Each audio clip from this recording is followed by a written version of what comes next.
Kapampangan Ilonggo. Please subscribe And like and share. Ayan, magandang araw po sa lahat nating mga kababayan, Luzon, Visayas at Mindanao.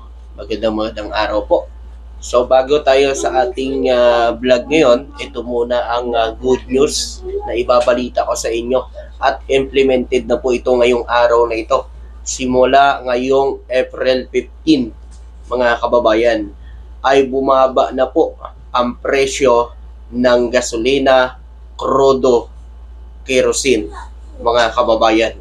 Ito ang pinakamalaking rollback sa mga gasolina at diesel, mga kababayan. Grabe pala ang magic nito ni PBBM, mga kababayan. Minagic ni PBBM kung paano niya ito napababa ng ganito kalaki. O baka na naman may iiyak na naman sila dyan. Siyempre, matik yan. Pag maganda ang nagagawa ng gobyerno, talagang may iyakin talaga ng mga DDS. Mga kababayan, di ba? O, tulad niyan, yung bigas, di ba? Bumaba na rin ang presyo ng bigas. Pero may umiiyak pa rin ngayon, mga kababayan. Ayaw nila na bumaba ang presyo ng bilihin. Pero pag mataas ang bilihin, reklamo ng reklamo. Pag bumaba naman ang bilihin, reklamo pa rin. Parang wala akong patutunguhan si BBM sa inyo niyan ang gobyerno sa mga taong ganyan. Dati ba may nangyari bang ganyan? Wala. Diba? Naabutan pa nga ni BBM 90 per litro ang gasolina bago siya naupo. But maganda ang pamamalakan ni BBM ngayon sa pag-maintain nito sa presyo ng gasolina. Kasi bago yan siya maupo, mga kababayan, 90 per liter ang gasolina pa noon. O, ngayon, inunti-unti yun ng PBBM. Mabawasan, matapyasan para maibaba na ngayon ay napakababa na ng gasolina. O, ayaw nyo yan. Kasi, babangon na naman si BBM, ayaw ng mga DDS na mabalitaan yan. O ayaw ng mga DDS na i-share yan. Ganon talaga. Pero dapat, tayong mga Pilipino, pag may mga ganyan, matuwa tayo. Dahil, tayo ho makikinabang dyan. Diba? Tapos, kung mataas ang presyo, sasabihin ninyo, walang ginagawa ang gobyerno. Pag bumaba na ang presyo, wala pa rin ginagawa ang gobyerno, wala talaga pupuntahan si BBM sa inyo. Kasi ang utak nyo, talagang nakapokus na doon para pabagsakin ang administrasyon. Kasi yung mga taong galit, kahit anong magandang nagawa mo, hindi pa rin nila paniniwalaan yan. Hindi pa rin nila titingilain yan. Hindi pa rin sila magagandahan sa ginagawa mo. May masasabi pa rin silang masama sa'yo. Diba? Ganyan ho ang utak ng mga nasa kabila. O, eto naman po, mga kababayan. So, good news yan. At implemented na po yan ngayon, mga kababayan. Ayan nakikita nyo naman, diba? May date, April 15. So, ngayong araw yan, mga kababayan. So, ito pa, meron lang akong isi-share sa inyo. Itong naging pahayag ng Malacanang, patungkol ho dito sa sinasabing nag-collab si Senador Amy Marcos at si VP Sara Duterte na sinasabi daw umano nila na nagugutom na daw ang Pilipinas, papunta na daw sa madilim ang Pilipinas. So ito guys, pakinggan nyo to. Itong naging pahayag po ng Malacanang. Yung recently released political ad nga po featuring VP Sara and Senator Amy paints the situation in the country as black. Kulay ng pagluluksa due to hunger, crimes, and injustice, which is a clear reputation of failure. Ano ba talaga pinagluluksa nila? Yung pagluluksa ba nila yung paghuli ba kay dating Pangulong Duterte? Pero bakit parang ginagamit nila ang taong bayan? Narrative na ba nila ngayon yan? Oo, gano'n naman talaga Laging narrative ng mga DDS yan. Taong bayan, taong bayan. Pero isa lang ang ipinaglalaban, Duterte lang. With the Marcos administration, what does the palace have to do with You it? just said it is recent? Yesterday. Oh, Yan. ang akala ay 2022 campaign ads to. Walang example yun Oh. Sabi ni Claire Castro, baka iniisip nila nung 2022 campaign pa. Kasi nung 2022 talaga mga kababayan, alam naman natin, kahit hindi natin sabihin, alam natin yung totoo. Na sa panahon ni Pangulong Duterte, ang daming naghirap dahil sa walan ng trabaho. 'Di ba? Ang daming naghirap nung panahon niya. Ngayon, sasabihin nyo, mas mahirap sa panahon ni BBM. Hindi, tamad kasi kayo magtanap ng trabaho. Kasi nung panahon niya, alam nyo kung ano lang may pasok, frontliner. Ano lang ang may pasok nun? Ha? Yung may mga nasa supermarket, doctors, police. Diba? Mga construction natin, may trabaho ba? Diba wala? Kasi naka-lockdown. Sasabihin niyo na ngayon madilim. Ano lang kasi yan? Alam nyo yung mga nagsasabing nagugutom sila. Yan yung mga taong na walang trabaho, na hindi naghahanap ng trabaho. Tuloy natin. Dahil sa mas na-describe ang kapanahunan ng nakaraang administrasyon Ako, dun sa nasabing campaign ads. ibig sabihin, Atty. Claire Castro, nadi-describe, ang sinasabi ho nila VP Sara at ni Amy Marcos, nadi-describe po dun sa nangyayari nung panahon ni dating Pangulo Duterte.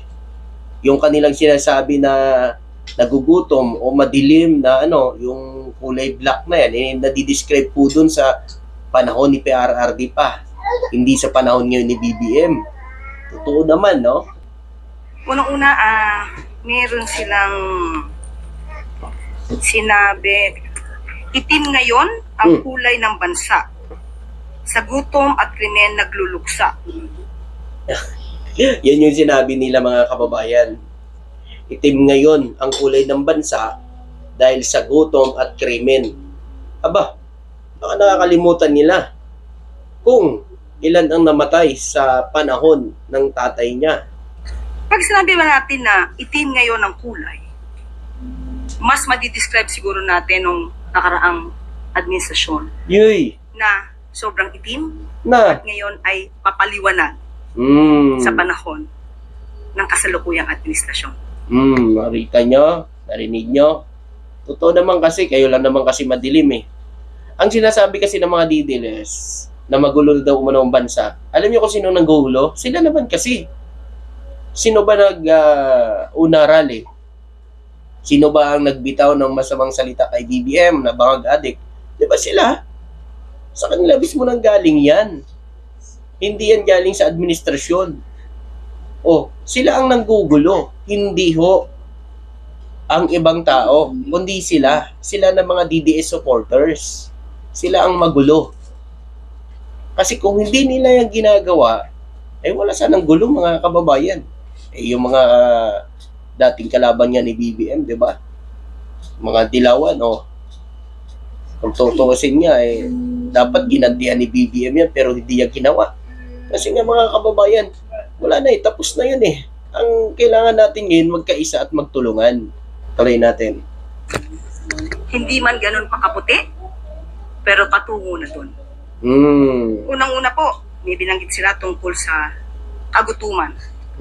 Tandaan po natin na ayon po sa records na rin po na naibaba ang poverty incidence sa panahon ng 2023, 15.5% in 2023 mula sa 18.1% in 2021. You are citing data from? Ayun, narinig nyo. This is from by ang author or writer is Dim Sum Daily, Hong Kong. Ito po ay galing din mismo sa report din po ni Secretary Balisacan. Okay? Meron din po tayo dito na pinalabas. Ito naman ay galing kay Philippine Star. Ayan Talaga may mga ebidensya meron pong naitala na 7.2 trillion na utang na ang dating administrasyon at dahil po dito ay patuloy pa rin po natin binabayaran sa kasalukuyang administrasyon. Narinig nyo? 7 trillion. Oh, ang utang na iniwanan ng PAS admin na ngayon ay binabayaran pa rin ng administrasyon. 'Di ba? Oh, ano to mga DDS? Nangutang po ang PAS admin ng 7.7 trillion mahigit. Tapos ngayon, si BBM man sisisihin nyo na tumataas ang utang na hindi naman nag-uutang si BBM. Kung meron man inutang si BBM, nakapublish yan. Nakikita natin yan. Pero, yung panahon ba ng administrasyon na yan, nakikita natin kung saan nila nadadala ang budget na yan. 'Di ba? So ngayon sasabihin nyo, madilim. Madilim. Dahil galit kayo sa administrasyon. Ganon. 'Di ba? So makikita naman natin dito mga kababayan na si BBM nakakapagbayad pa ng utang. So sino ngayon ang mas madilim? Si BBM nakapagbayad pa nga ng utang. Ibig sabihin, maganda ang patakbo niya dito sa Pilipinas. Yung sinasabi niyo magaling, nakapagbayad ba ng utang? Binaon nga sa utang ang Pilipinas. 'Di ba? Oh. Yun lang kasi ang masaklap sa ating mga kababayan. Ayaw nilang paniwalaan itong mga nagagawang maganda ng administrasyon. Kasi siyempre, babangusin mo si BBM Pero hindi na ito usapin sa pagpapabango. Usapin po ito na matulungan ng bansa para makaahon. Usapin po ito para matulungan ang mga Pilipino na umahon. Hindi po ito usapin sa mga politika o ano. Dapat magtulungan. Ano pong ginagawa ngayon ng mga nasa kabila? Kita natin yung BP natin. Wala namang ginagawa. Walang tulong na ginagawa sa administrasyon. Puro paninira ang ginagawa. Tuloy natin. Tandaan po natin na meron din po na pinalabas na statistics at ito'y inayunan na rin po ng matagal ni Senate President Chis Escudero na sa panahon po ngayon ay mas mababa po ang crime rate as compared po sa nakaraang administrasyon. Yung ginagawa nila ngayon sa mga ganyang pahayag nila, kabaliktaran po. Kabaliktaran po yan sa administrasyon ngayon. Kumbaga, yung panahon nila na madilim, binabato nila ngayon sa administrasyon. Kaya sila nang gugulo. Biruan nyo na lang, may isang nagpahayag na kapwa nila, DDS, sabi daw, congratulations. Dahil meron namamatay dito sa bansa natin. Merong mga kidnapping na nangyayari. Ibig sabihin, natutuwa ho sila sa mga ganyang pangyayari. Mga kababayan, pag meron sila nababalitaan, kasi si BBM ang presidente, masaya sila mga kababayan. Na imbis na pagdasal natin na sana matigil na yan, masaya sila. So, ibig sabihin dito mga kababayan, yun pala ang nagpapasaya sa kanila. May patayan, kidnapping, so doon sila masaya. So, congrats daw kay BBM. Kasi merong kidnapping, merong patayan na nangyayari dito sa bansa. Wow naman, ang galing. Ayaw kasi nila yung ganyan, yung pamamalakad ng administrasyon na bigyan ng pahalaga ang mga Pilipino. Hindi agad-agad patay. Kailangan may due process at may tamang pag-iimbestiga. Ganoon naman talaga mga kababayan dapat. Nga lang, hindi nila kaya niyan kasi BBM lang ang nagmamahal sa taong bayan. Hindi naman sila Diba? Sino ba nagsabing mamatay kayo sa gutom? Diba? Yung mga jeepney driver natin dating ipapawas out nila yung mga jeepney driver po gusto nilang palitan ng mga modernization na galing sa China na ang quality ng mga jeep na yon, alam naman natin kung anong quality ng mga jeep na yon na galing sa China. Diba? Ngayon kay BBM, pinapakinggan ni BBM kung ano ang alam niya na makakatulong sa mga Pilipino. So yun ang hindi maintindihan ng mga nasa kabila kasi nga sarado isip nila Kumbaga, sinilyado na nila yan Tinakpan na nila ng DDS ang kanilang tainga. Maraming salamat at magandang araw. Thank you.